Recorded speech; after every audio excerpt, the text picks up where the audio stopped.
Welcome everyone to JBN's Strategy That Works podcast. My name is Brian Betkowski. I'm here with my friend and colleague, Ed Haynes. And we are your hosts today, and we are really excited to have a fun conversation about an industry that we're all intimately familiar with through our work and personal lives, which is the travel and hospitality industry. That's right. I mean, it's a huge industry. I mean, it's around $5.8 trillion predicted to be in 2027, which, on my reckoning is around the size of the German GDP, roughly. So the third largest economy in the world. And just kind of talks to, how much innovation is possible there and how much, focus is going to be on that particular industry and just how much we rely on it in the rest of the business world. Yeah. I think domestically, depends how you count it, but something like 1.2 trillion, which I think takes you maybe the 16th largest economy in the world, something like the size of Indonesia. Mm-hmm. And from a employment perspective, which is kind of interesting, I think it's almost 5% of the total employment in the U.S., something like, 2 million direct, 7 million indirect workers, which, although that's down from pre-pandemic levels, I think it was almost twice that pre-pandemic, Mm-hmm. but it still makes you realize how important it is in all of our lives. Yeah, and I think one of the things that we're sort of excited to kind of dive a little bit deeper into here is the amount of innovation that's going on in this particular industry, and just because of that size, again, as I mentioned, I mean the spectrum of what can be tackled, be it from in the accommodations hospitality piece in general, how do you kind of use AI in your concierge services? How do you kind of use technology in the check-in? So I think that's going to be a fascinating conversation with our guest today. Yeah, well, that's a perfect segue. I'd like to welcome our guest today. Ryan Briley is here with us. We are really fortunate because he has a lot of deep expertise. Ryan is a senior account executive in JBN's Atlanta office, and you've been for a while helping clients take brands to the next level, whether that's been through your go-to-market strategies or envisioning the future guest experience. So welcome. Yeah, thank you. Excited to be here. Thanks for having me. Yeah. Excellent. So Ryan, what we thought we'd do is start at a sort of a 100,000 foot level and kind of drill down. But in particular, rather than focusing on the whole industry we talked about, like how do we sort of focus in on the accommodations part of that, which I think and believe is like a quarter of the larger travel and hospitality industry, and that's representing, by those calculations, around 300 billion in the US and 1.3 trillion globally. Give us a kind of view as to how you kind of see that 100,000 foot level of this particular part of the industry. Yeah, happy to. And before I get started, it's just an industry that I love, and something that I love the most about it, a couple things. One, travel is just fun, right? Like having new experiences with families and friends. It's just a neat way to bring people together. Two, people that are in this industry are just really passionate about it because it's kind of that whole hospitality nature. Like at the end of the day, when people get into this business, what they love about it is like they're making people feel welcome. They're making people feel cared for. They're making people feel special. And it's unique, and that's what energizes them to get. So there's a lot of passionate people in the industry. And then last one, specifically around accommodation, it's really complex and diverse, and it's fun to be a part of it. When you think about it, you've got guests, you've got hotel operators, you've got hotel owners. Those owners can be either owners of independents or franchise hotels. You've got travel agencies. You've got and then a whole lot of tech providers that provide basically everything from helping guests discover, plan, and book and enhance their stay. So that's why I love it. It's just there's a lot of factors that go into the accommodation piece. Sounds fun. Yeah. And so I'd love to share some insights with you guys on kind of where I think it's going over the next 5 years. But I think it's important to kind of take where has this industry been over the past 5 years. And so just a couple things to kind of chat through is obviously COVID was a big impact. Like it clearly put this industry to a screaming halt. And over the past 5 years, we've seen recovery happen. Largely first, with leisure, we saw that kind of come back and the whole revenge travel thing. And then we're seeing that stabilize. Business travel has for sure kind of returned and is still kind of on its way back. And the one that's showing the most growth right now that is not quite back is kind of the groups and events piece. So that's, an important component. as people kind of came back out of COVID, just that ability prioritizing being together and experiences. So people started to honestly prioritize travel a lot more than they had in the past. And it's specifically important for like the younger generations. The digital natives, they experience the world obviously in a different way previous generations has, and just experiences over things is something that's really important to them. And so you're seeing kind of travel be more of a priority than it was before over the last couple of years.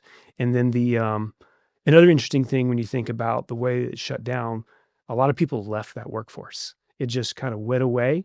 And then, it has come back, but that's clearly been a struggle that this industry has had over the past couple of years, is to kind of getting back, talent and expertise that left because they weren't sure what's going to happen and they found, other jobs.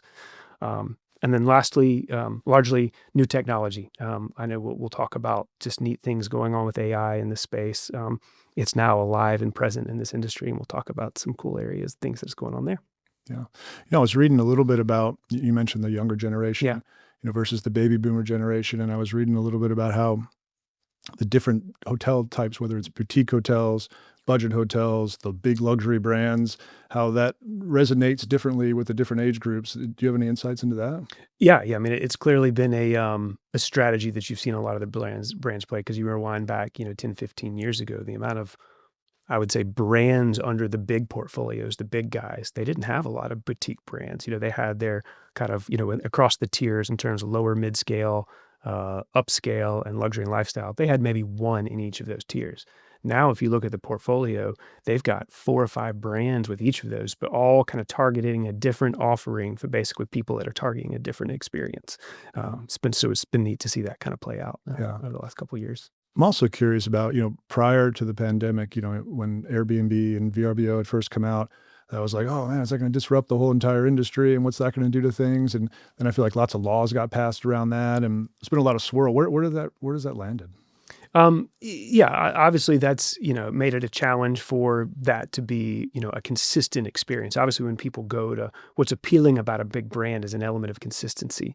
And so when you go to a big market, something like a tier 1 city, they could be having different levels of restrictions and how, types of properties are available and coming up. Also on the consistency, the quality and the cleanliness and things of that nature obviously is important to people. And that's a wild card. So I think you've continued to see people almost, it gravitated that when it was new, but maybe coming back to more traditional kind of ways of staying just because of challenges with the quality piece. Yeah.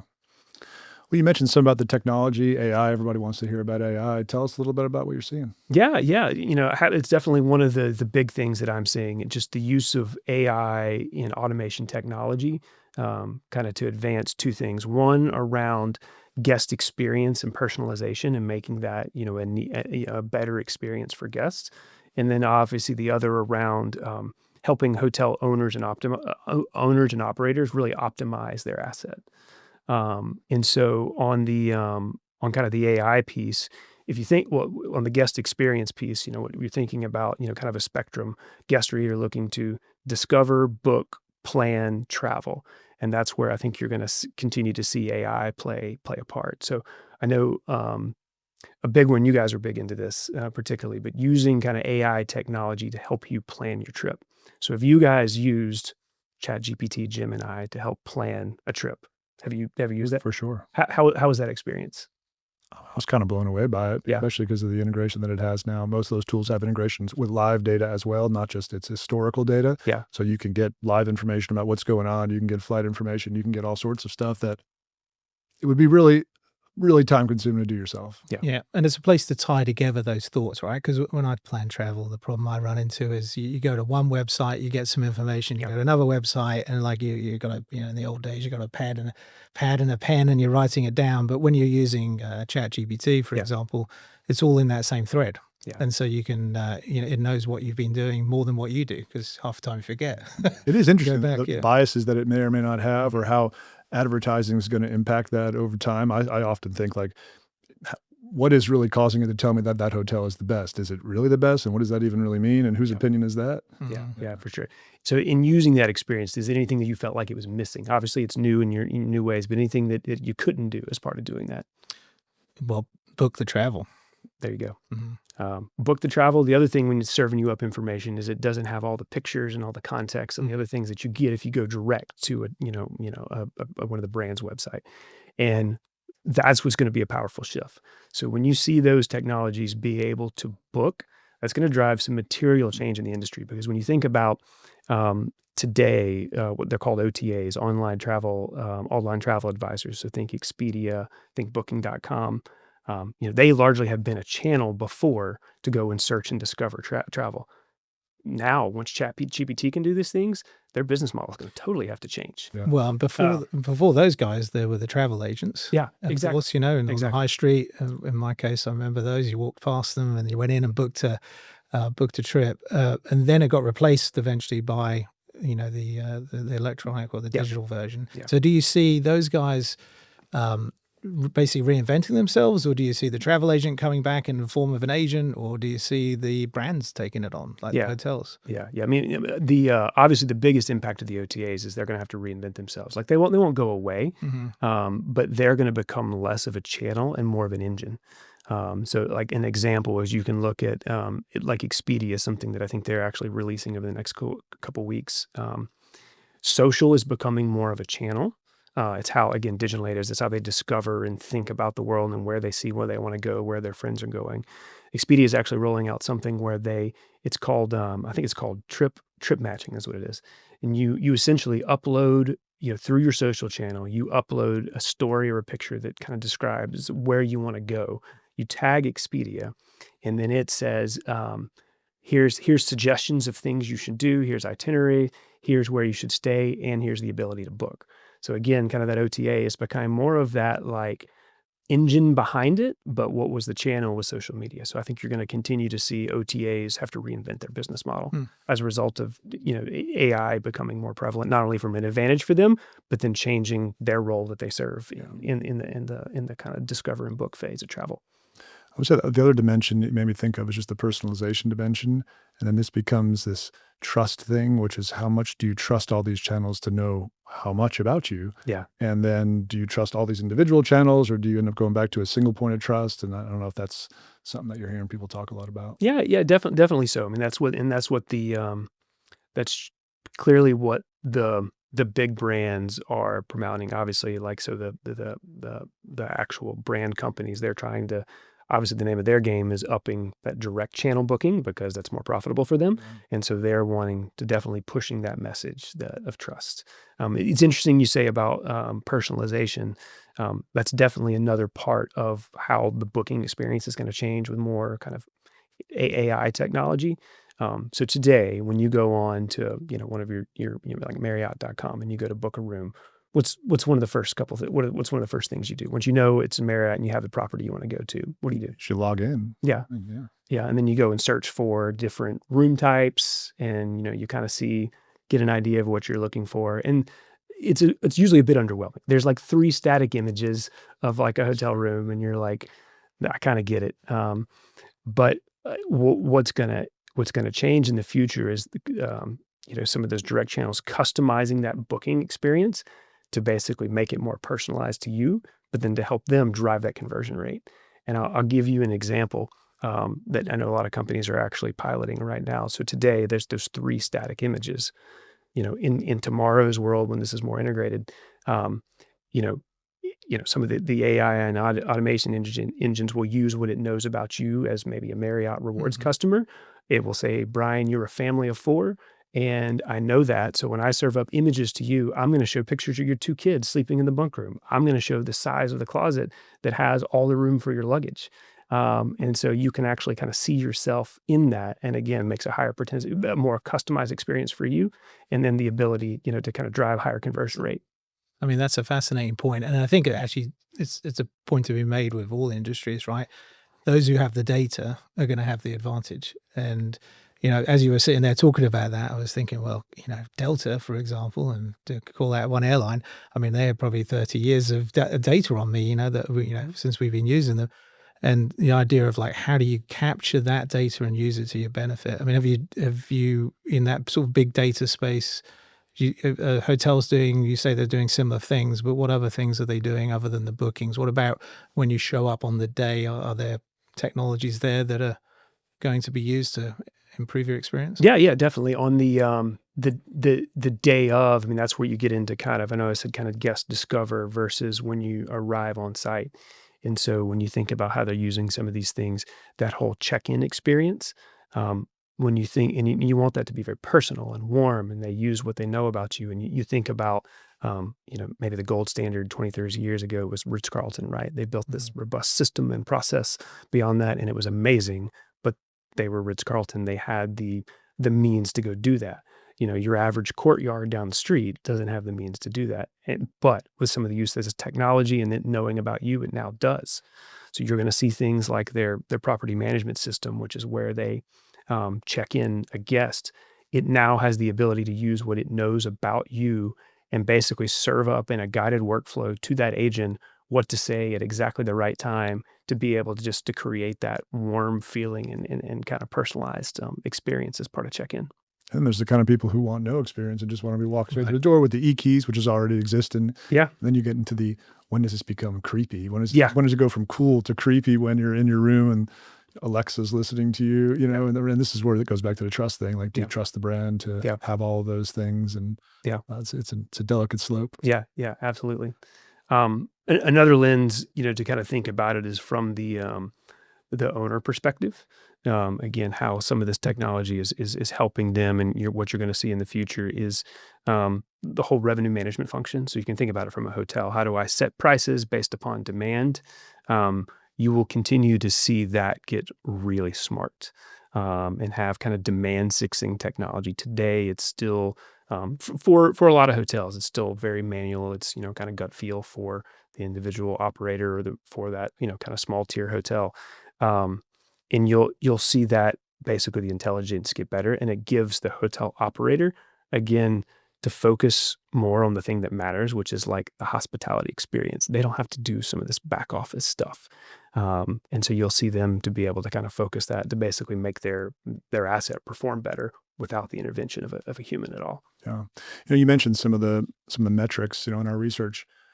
It's interesting that pre-pandemic versus now, occupancy is down, but RevPAR and average daily rate are up over 10%. So the price that people are paying, and a little bit of that's inflation for sure, but the price that people are willing to pay goes up as it seemingly the overall demand goes down a little bit. Mm-hmm. I'm not sure what your clients are saying about that. I mean, there's a multifactored answer to that. I mean, one, I think although occupancy may be down, I think demand is still is still high. Like people prioritizing travel and putting that. You also see when you look at kind of which segments are actually excelling right now, it's interesting, despite with some economic softening, that whole luxury and lifestyle component is actually on a growth trajectory right now. Baby boomers. Yeah. So there's that. And again, people, when they do spend, they're spending at a higher amount because it's a treat. So maybe I won't go as often, but when I do, I'm going to go all out. The other is obviously rising costs. Hotels have had to kind of raise their prices. So that's definitely a key part of that too. Yeah. Interesting. Well, any final thoughts or any final questions or final thoughts, Ryan?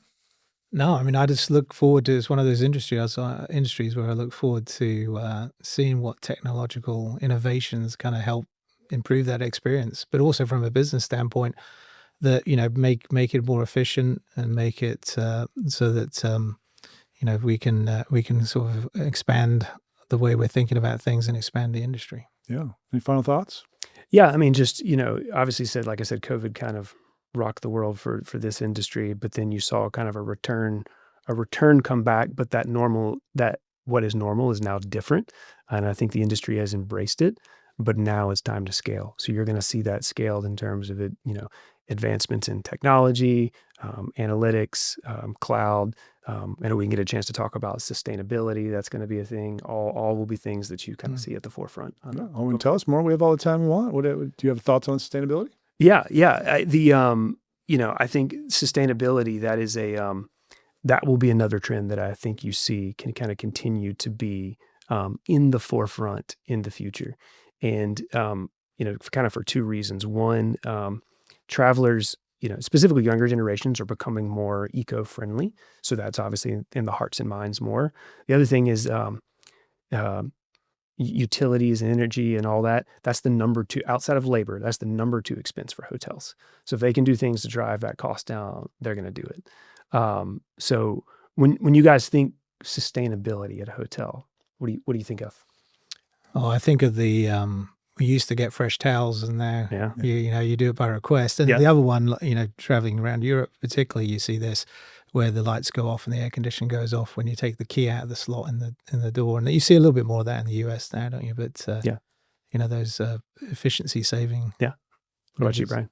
Yeah, I would say definitely just the room not getting clean. I went skiing recently and came back and the room wasn't clean. And so I asked, and like, oh, we only do it every other day. Yeah. I'm like, oh, okay. Well, yeah, just that's an interesting maybe cost cutting thing. But at the same time, it's less laundry, it's less everything. Yeah. You have to do everything yourself. Yeah. Yeah. So I thought you were gonna say it's the pump on the wall, right? They took away my minis and they put the That's pump on true. the wall. That's true. Yeah. But it's not that. I think what you're going to see change is just, again, using technology to help hotel owners kind of optimize their water and energy consumption. So in terms of like monitoring tools that can help them understand what their usage is and actually set it against competitive benchmarks that are actually relative to their hotel, and then serve them up recommendations on things they can do to drive that down. They can be alerted, smart sensors around to if there's been a water issue somewhere, like go cut it off before it creates, more of a havoc. And then, yeah, like you said, just continued advancement in smart HVAC and lighting solutions. You'll see some kind of hotels start to invest in more renewable energy sources. That's a little bit probably ways off. But the big trend here is, all of these things come at a cost. And a lot of the bigger full service hotels have had this for years. What you're going to see happen is now a lot of this technology and tools is more accessible to those like limited service hotels because the cost to acquire some of those is just going to go down. Mm-hmm. So you'll see, if you're, again, your average Courtyard or whatever, that they will have some of that technology to drive down that number two cost. Well, and, when it's a win-win, though, that's when it's the best case, right? Yeah. So the towel example Yes. is a win-win to a great degree, right? From That's the right. sustainability, and having towels 2 days in a row is probably not the worst thing. And so I and also look at that and I think, well, just the size of the industry, like we talked about at the beginning, all you need to do is take a small percentage out of that That's to right. make a real difference. Mm-hmm. That's why hotel owners at the end of the day, one of their favorite people are, things that help them energy, but then supply, like procurement is like their favorite Mhm. group because they can materially just take cost right out of the bottom line of the business. So yeah, absolutely. That's where scale helps too. Yep, absolutely. All right. Well, I really enjoyed this. Excellent. Thanks, Ed. Thanks, Yeah. Ryan. Yeah. For joining It's us. fun stuff. This was great. Yeah, thank you guys. Time.